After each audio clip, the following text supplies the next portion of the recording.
Friends, welcome to my channel Mauri गुरु।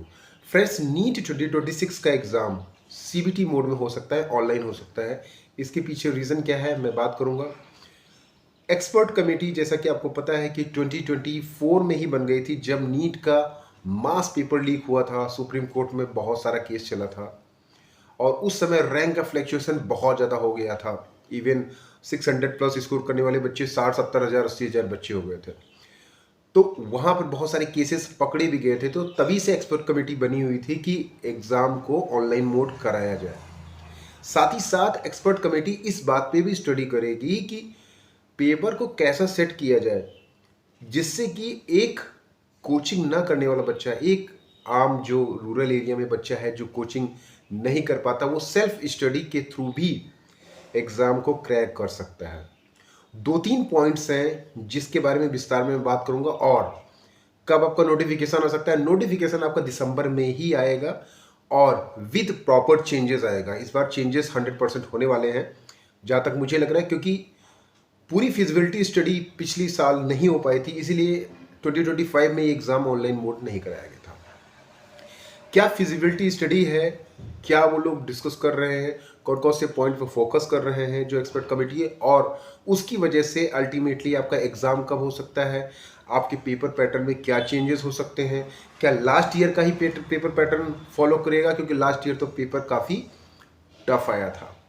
और यहाँ पर भी उन बच्चों को फ़ायदा हुआ जिनको कोचिंग में अच्छा खासा एक्सपीरियंस था। मीन्स जो कोचिंग वाले बच्चे थे उन्हें ही ज़्यादा फ़ायदा हुआ। यहाँ पर वो बच्चे लैग कर गए जो कहीं ना कहीं कोचिंग नहीं कर पा रहे थे, रूरल एरिया के बच्चे।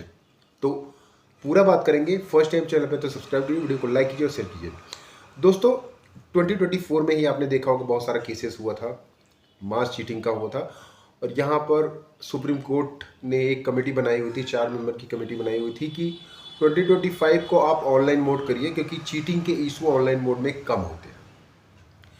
इसको ध्यान रखते हुए एक्सपर्ट कमेटी ने बहुत सारे पॉइंट को कंसिडर किया था। पहला पॉइंट ये कंसिडर किया था, क्या फिजिबल है। मीन्स अगर आप देखोगे तो एग्ज़ाम में 22 लाख से 23 लाख बच्चे नीट का एग्ज़ाम वन टाइम एग्ज़ाम होता है और अटेम्प्ट करते हैं।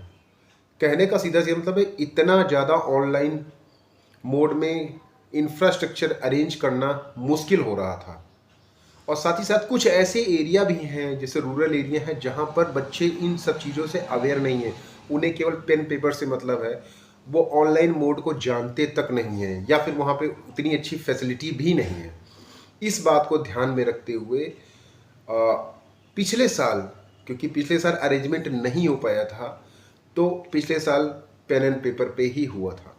लेकिन इस साल क्योंकि ये लगातार इस पे वर्क कर रही है, एक्सपर्ट कमेटी लगातार इस पे वर्क कर रही है, प्रॉपर इंफ्रास्ट्रक्चर का अरेंजमेंट कर रही है। नीट के पेपर लीक इशू बहुत बड़ा इशू था, तो इस पे फोकस किया जा रहा है किस तरह से इसको अवॉइड किया जा सकता है।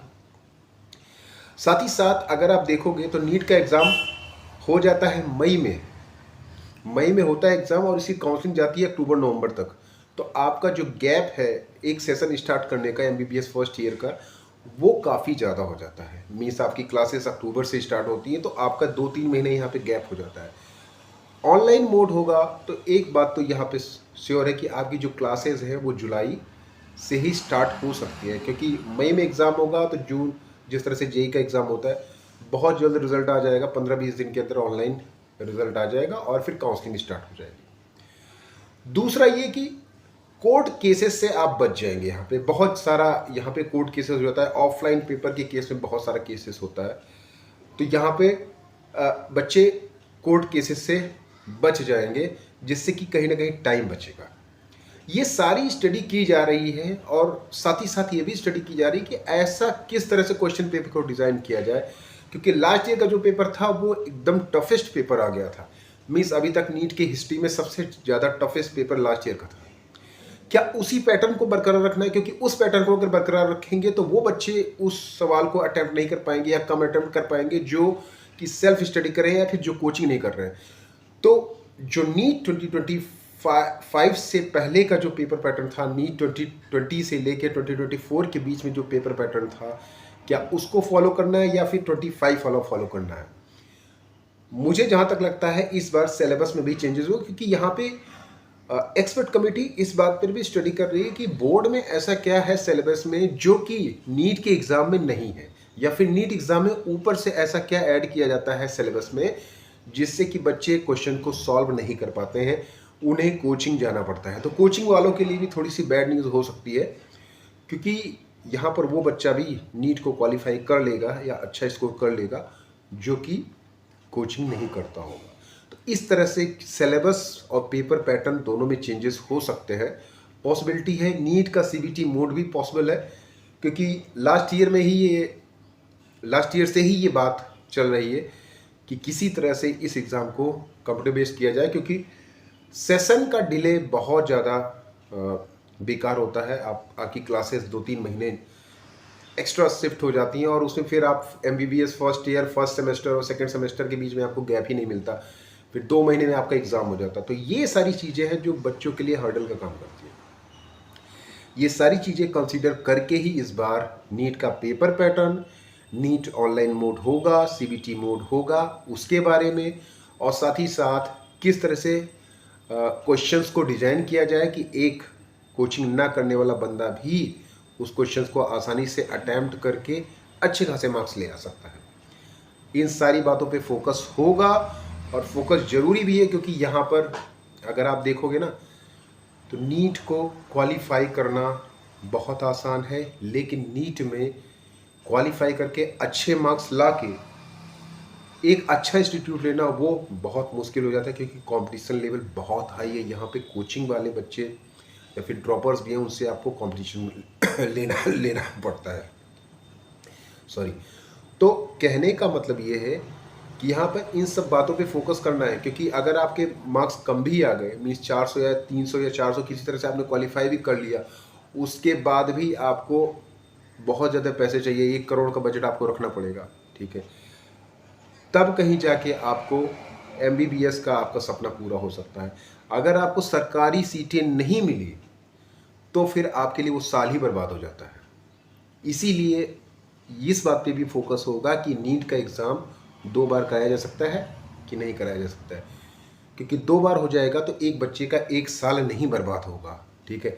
पूरा साल मेहनत किया और एक दिन की वजह से, 3 घंटे की वजह से अगर आपका पूरा साल की मेहनत बर्बाद होती है, ये भी कहीं ना कहीं उनके साथ अन्याय है। तो 2 बार क्वेश्चन पेपर भी बच्चों की डिमांड होनी चाहिए, और करवाना भी चाहिए कि 2 बार क्वेश्चन पेपर कराया जाए साल भर में, जिससे कि एक बार अगर गलती हो तो बच्चा दोबारा उठ सके, 1 साल उसको बर्बाद ना हो। तो ये सारी चीज़ें हैं जिस पे फोकस किया जा रहा है।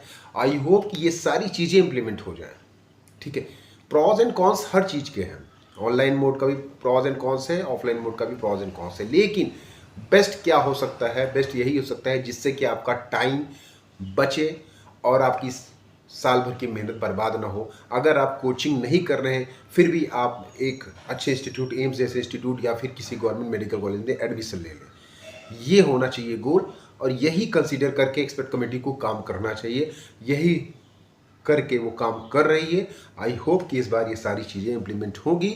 दिसंबर में नोटिफिकेशंस आएंगे, और दिसंबर में नोटिफिकेशन के साथ साथ सारी चीज़ें क्लियर हो जाएंगी कि क्या इस बार आपका पेपर पैटर्न चेंज होने वाला है, क्या इस बार सीबीटी मोड पे होगा, क्या नीट को 2 बार कराएंगे, अप्रैल और मई, या फिर मार्च और मई में जिस तरह से जेई का होता है। ये सारी चीज़ें क्लियर हो जाएंगी, लेकिन बहुत ज़्यादा चांसेस हैं कि इस बार इस चीज़ को इम्प्लीमेंट किया जाए, क्योंकि लास्ट ईयर भी मैं अच्छा खासा इसमें बना हुआ था कि किया जा सकता है, लेकिन हुआ नहीं क्योंकि टाइम कम था और एक्सपर्ट कमेटी उतना इंफ्रा अरेंज करने में उनको प्रॉब्लम है। तो यहाँ पे इंफ्रास्ट्रक्चर अरेंज करना सबसे ज़्यादा ज़रूरी है, क्योंकि 22 लाख बच्चों का एग्ज़ाम कराना is not a easy task, ठीक है। तो ये सारी चीज़ें हैं, 2 बार में अगर एग्ज़ाम कराते हैं तो वेल एंड गुड है। आई होप ये वीडियो आपको अच्छा लगा, और मेरी कोशिश रहेगी कि आप लोग के भले के लिए ही ये वीडियो बनाऊँ। तो कोशिश ये करिए कि ज़्यादा से ज़्यादा इस वीडियो को लाइक और शेयर करिए, जिससे कि मैनेजमेंट को ये इन्फॉर्मेशन पता चले और इस पर वो वर्क करें। अगर वो ढिलाई कर रहे हैं तो इस पर वो वर्क भी करें और ये सारा इम्प्लीमेंट करें। That's all.